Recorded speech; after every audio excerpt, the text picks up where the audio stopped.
मंदिर का इस तरीके से मंदिर को खंडित करना, किसी भी आस्था की जगह को खंडित करना, ये कहीं भी बर्दाश्त के काबिल नहीं है। और इसकी जितने कड़े शब्दों में हो हम निंदा करते हैं। और जो भी कोई इसका मुजरिम है, जो चले गए, ना उनका कोई हिमायती है, ना कभी किसी ने उनकी हिमायत में फोन किया। और भी कोई अगर आपको इसमें लगते हैं तो उनको भी कड़ी से कड़ी सजा मिलनी चाहिए। मेरी ये आप लोगों से बस इतनी विनती है कि यहाँ पर पूरा गांव है हमारा, हमारे पक्ष के लोग भी हैं, विपक्ष के लोग भी हैं। एक तरीका होता है आलोचना करने का, एक तरीका होता है विरोध करने का, और विरोध से किसी को आपत्ति नहीं है। लेकिन जिस तरीके की भाषा का उपयोग किया गया, जो चीजें कही गई धर्म के ऊपर, बिरादरी के ऊपर, महिलाओं के चरित्र के ऊपर,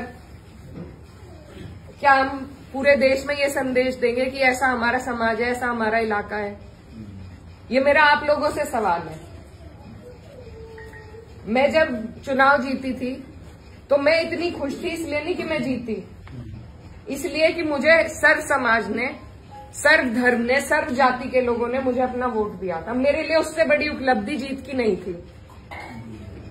और हर जगह आप देखेंगे, अगर मैंने कई बार ये बात कही कि मेरे लिए सबसे बड़ी उपलब्धि ये है कि मुझे सबने वोट दिया, सबने अपना आशीर्वाद दिया, अपनी बेटी माना, अपनी बहन माना, और आप सभी मेरी हिम्मत हो। आज अगर इस तरीके की बातें हमारे क्षेत्र से उठेंगी तो मुझे बहुत तकलीफ हुई, शर्म आई मुझे कि मेरे अपने, जो मेरे मामा है, नाना है, भाई हैं, आज उनके बीच में ऐसी बात हो रही।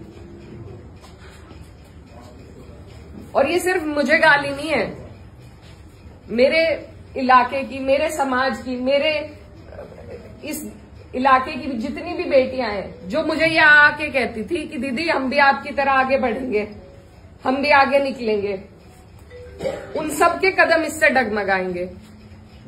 और मुझे ये बात बर्दाश्त नहीं। मेरे पे तरह तरह के सवाल उठाए जा रहे हैं। मैंने कभी धर्म की राजनीति नहीं करी, कभी जात बिरादरी की भी नहीं राजनीति करी। मेरे लिए सब मेरे अपने हैं। जहां जिसे मेरी जिस वक्त समस्या होगी, जिस वक्त मेरी जरूरत होगी, मैं वहां पहुंचूंगी। मेरा परिवार बहुत सालों से, लंबे अरसे से राजनीति में है, आप लोगों के आशीर्वाद से। और हमारे वहां पर बाबूजी हुकुम सिंह जी का परिवार और हमारा परिवार लगातार राजनीति में रहा। कभी वो जीते, कभी हम जीते। लेकिन मैं आज उन्हें नमन करते हुए आपको ये बताना चाहती हूँ, कभी ऐसा नहीं हुआ कि किसी ने किसी पर व्यक्तिगत टिप्पणी करी हो, किसी ने किसी को इस तरीके की ओछी बातें कही हो। तो वो एक राजनीति का स्तर था। और आज जो राजनीति का स्तर हम लेके आ रहे हैं, मेरे काम हो सकता है लोगों को पसंद ना हो, बिल्कुल 5 साल बाद मुझे आपके बीच में आना है। मैं किसी आपकी कसौटी पे खरी नहीं उतरी, मैं वोट मांगने की भी हकदार नहीं, और आपको देना भी नहीं चाहिए। लेकिन अगर कोई आपके इलाके से कोई लड़की अगर हौसला कर रही है, आगे बढ़ रही है, तो क्या उसे गालियां मिलनी चाहिए? क्या मैं आपके समाज की बेटी नहीं हूं? ऐसी बातें रोज देख देख कर कि इन्होंने तो धर्म बदल लिया था, ये तो सब हमारे इतिहास का हिस्सा है। इसका जवाब मैं दे सकती हूँ या कोई और दे सकता है क्या? मुझे किसी ने कहा कि अपने पिता की तरह कभी कभी खनक आती है आवाज में, तो मैं वो बात बदल नहीं सकती। मेरे खून में शामिल है, बिरादरी भी खून में शामिल है। निकाल लो, आप निकाल लो मेरा खून। लेकिन इस तरीके से ना तो मेरे समाज का, ना मेरा सर इस तरीके से ना झुकाओ सारी दुनिया के सामने। मेरी आप सबसे अपील है हाथ जोड़ के। मैंने कभी नहीं कहा, कभी नहीं करी मैंने धर्म की राजनीति, ना मैं करूंगी। बहुत आसान है अगर मैं सिर्फ मुसलमानों की बात करूं, बहुत आसान है, मुझे कहीं भी नहीं जाना। हिंदू मुस्लिम सब कर रहे हैं, बहुत आसान है, लेकिन मैं करना नहीं चाहती। आप सब मेरे अपने हो और मैं करूंगी भी नहीं। कोई कितना ही धकियाए, ये मेरी कसौटी है और पूरे 4-5 साल जो भी मेरा टाइम बचा उस पर मैं खरी उतरूंगी। मैं कभी भी इन लोगों से दब के उस रास्ते पे नहीं चलूंगी जहां ये मुझे चलाना चाह रहे हैं। मेरे इलाके ने जो हम सबका सर ऊंचा करा, दिल्ली की मीडिया तक ने इस पर रिपोर्ट बनाई कि वहां से ऐसा उदाहरण पेश हुआ है कैराना से। ये उस उदाहरण को तोड़ने की और सिर्फ अपने लालच की राजनीति में जो लोग इस तरीके से समाज को तोड़ रहे हैं, तो वो पहले मेरे पत्थर मारे, मुझे गाली दे, मैं सबसे आगे रहूंगी, लेकिन मैं इस काम से हटूंगी नहीं। आप सब मेरे अपने हो, मैं किसी को नहीं छोड़ूंगी। और ये जो लोग हैं, जो बात अभी मामा जी ने कही कि ये जो लोग हैं जिनको आजकल महापुरुष की उपाधि दी जा रही है, महापुरुष अगर कोई है तो बाबू हुकुम सिंह जैसे लोग हैं। ये नहीं है जो समाज को तोड़ रहे हैं, जो हिंदू मुस्लिम का विवाद पैदा कर रहे हैं। हमारा ये गांव, आसपास का जो इलाका है, सबसे पहले अपना पड़ोस होता है, बाकी चीजें बाद में होती हैं। और जब पड़ोस में इस तरह की नफरत भर दी जाएगी, बो दी जाएगी, तो बताइए हम कहां जाएंगे। आज मैं इस गांव में आई, मेरे पे ये भी इल्जाम लगाए गए कि 10 दिन से आई नहीं। पुलिस का हाल देखो यहाँ पर, रात से प्रशासन का मेरे पे फोन है, आप क्यों जा रही हो वहां? क्यों ना जाऊं मैं, मेरा इलाका नहीं है ये, कौन रोक देगा मुझे? लेकिन हम इसलिए नहीं आए क्योंकि खोसपुरा में 13वीं थी, उस वजह से उस सम्मान में हम राजनीति की बात करने आपके बीच में नहीं आए।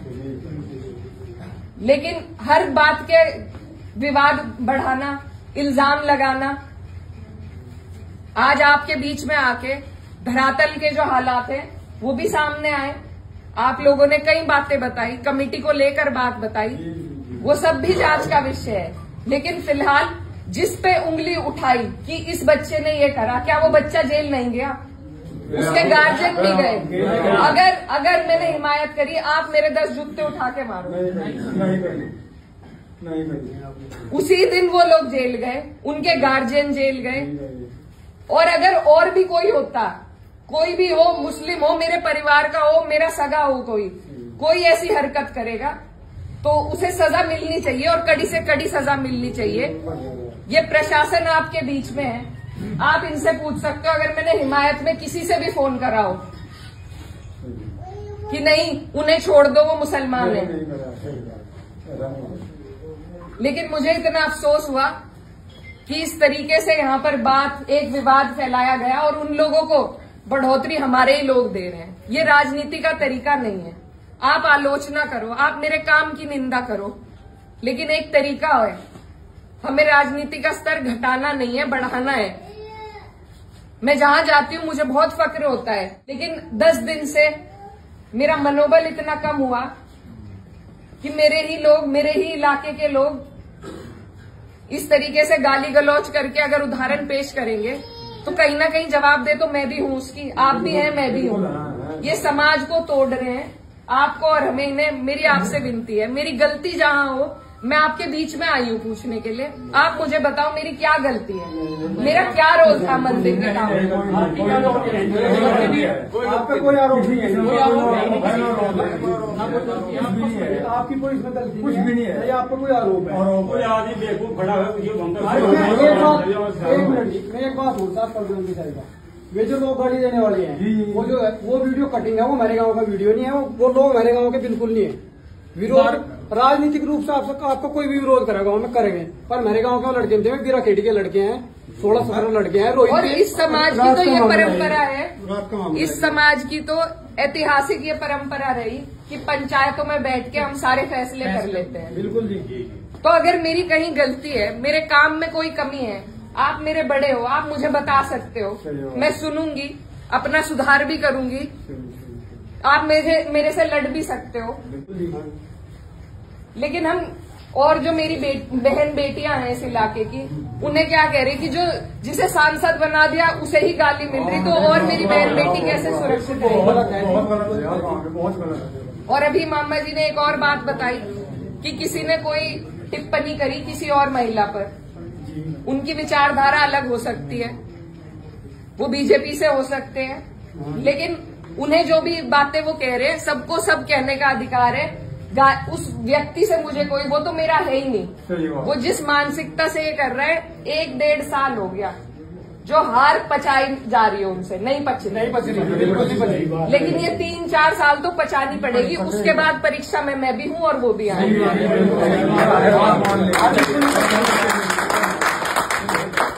जब मेरी माताजी 2019 में चुनाव हारी थी, तो यहाँ से जो पूर्व सांसद जी थे वो चुनाव जीते।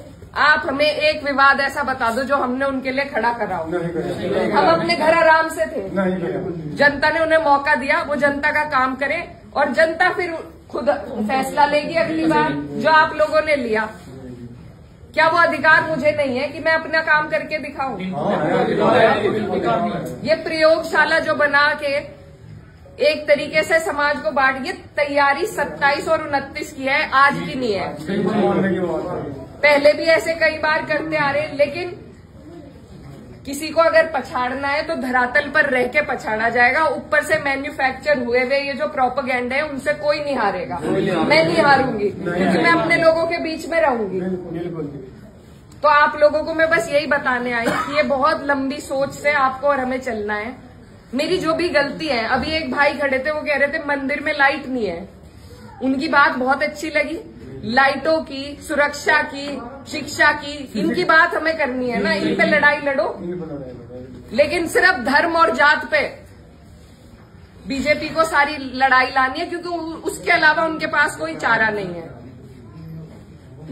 और अगर मैं खंडन करती हूँ उस लड़के का जिसने उस बहन को कुछ कहा है, मेरा सवाल माननीय पूर्व सांसद जी से है, क्या वो अपने समर्थक का खंडन करेंगे जिनसे वो मुझे गाली दिलवा रहे हैं? क्या उनके घर में बहन बेटी नहीं है? सही है जी सवाल। मेरा सवाल सीधा सिर्फ उनसे है कि उनका अत्यंत नजदीकी समर्थक, पहले मुझे मुल्ली कहा गया, मुझे आतंकवादी कहा गया, मेरे बाप तक को गाली दी गई, मेरे भाई को कहा गया। जो लोग ये पूछते हैं कि मेवात वालों को माफ कर दिया था और उसे क्यों नहीं माफ किया, उन्हें मैं ये बताना चाहती हूँ कि ये पहली घटना नहीं है, ये पहली नहीं है घटना। और सीधी सीधी जो गंदी गालियां दी गई हैं, वो सिर्फ मेरे नहीं लगी, मुझे नहीं फर्क पड़ता, ना उस व्यक्ति से पड़ता, ना उसके चरित्र से पड़ता, ना उसकी बोली से पड़ता, लेकिन जो संदेश समाज में जा रहा है। और मुझे खुद कप्तान साहब का फोन आया कि आप तहरीर भिजवाइए, मैंने नहीं उन्हें करा, वो भी आज यहीं पे है, कोई भी जाके उनसे ये बात पूछ सकता है, क्या मैंने उन्हें करा था कि तहरीर दो? कप्तान साहब ने खुद मंगवाई। और ऐसे लोगों के खिलाफ कार्रवाई होनी चाहिए। एक तरफ तो ये सरकार हमारी बहनों को एसडीएम की कुर्सी पर एक दिन के लिए बैठा रही है, जब उन कुर्सियों की शोभा ही नहीं रहेगी, कोई गरिमा नहीं रहेगी, तो क्या फायदा है वहां बिठा के, जब उन्हें कोई भी गाली दे देगा। मैं तो नहीं समझती इससे महिलाएं आगे बढ़ेंगी।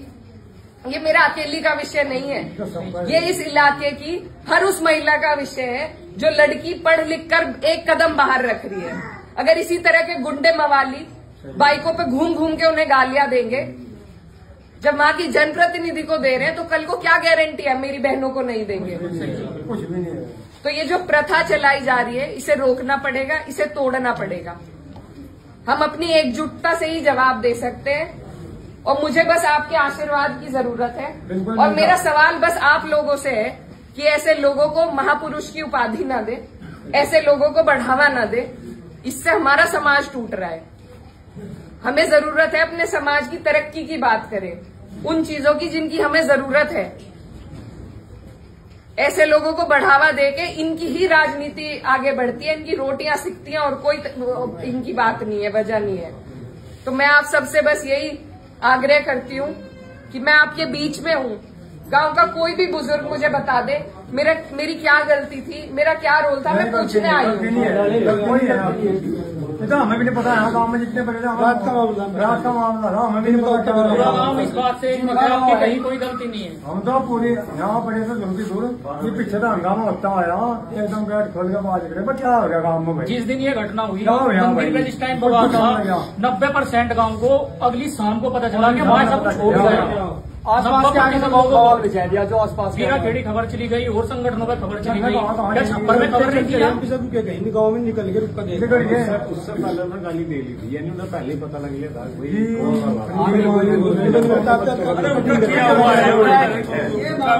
धन्यवाद। और अगर मैं खंडन करती हूँ उस लड़के का जिसने उस बहन को कुछ कहा है, मेरा सवाल माननीय पूर्व सांसद जी से है, क्या वो अपने समर्थक का खंडन करेंगे जिनसे वो मुझे गाली दिलवा रहे हैं? क्या उनके घर में बहन बेटी नहीं है? सही है जी सवाल। मेरा सवाल सीधा सिर्फ उनसे है कि उनका अत्यंत नजदीकी समर्थक, पहले मुझे मुल्ली कहा गया, मुझे आतंकवादी कहा गया, मेरे बाप तक को गाली दी गई, मेरे भाई को कहा गया। जो लोग ये पूछते हैं कि मेवात वालों को माफ कर दिया था और उसे क्यों नहीं माफ किया, उन्हें मैं ये बताना चाहती हूँ कि ये पहली घटना नहीं है, ये पहली नहीं है घटना।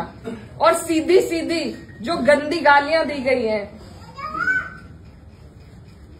वो सिर्फ मेरे नहीं लगी, मुझे नहीं फर्क पड़ता, ना उस व्यक्ति से पड़ता, ना उसके चरित्र से पड़ता, ना उसकी बोली से पड़ता, लेकिन जो संदेश समाज में जा रहा है। और मुझे खुद कप्तान साहब का फोन आया कि आप तहरीर भिजवाइए, मैंने नहीं उन्हें करा, वो भी आज यहीं पे है, कोई भी जाके उनसे ये बात पूछ सकता है, क्या मैंने उन्हें करा था कि तहरीर दो? कप्तान साहब ने खुद मंगवाई। और ऐसे लोगों के खिलाफ कार्रवाई होनी चाहिए। एक तरफ तो ये सरकार हमारी बहनों को एसडीएम की कुर्सी पर एक एक दिन के लिए बैठा रही है, जब उन कुर्सियों की शोभा ही नहीं रहेगी, कोई गरिमा नहीं रहेगी, तो क्या फायदा है वहां बिठा के?